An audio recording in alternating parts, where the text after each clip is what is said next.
Nakita na nako sa personal si Bini Mika. Pero grabe gyud ang ako ang katingala kay si Bini Mika perting dakua.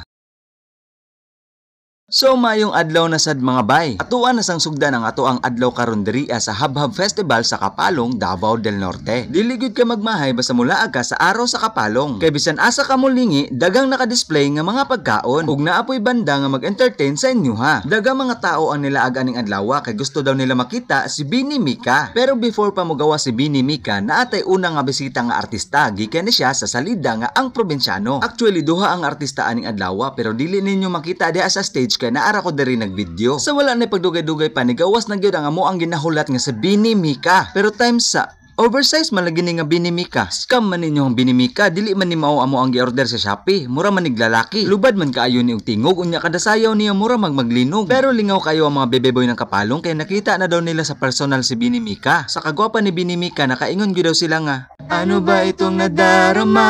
Oh shucks, ako ba'y nasa langit na? Kay nakakita daw sila og anghel nga ninaog sa yuta.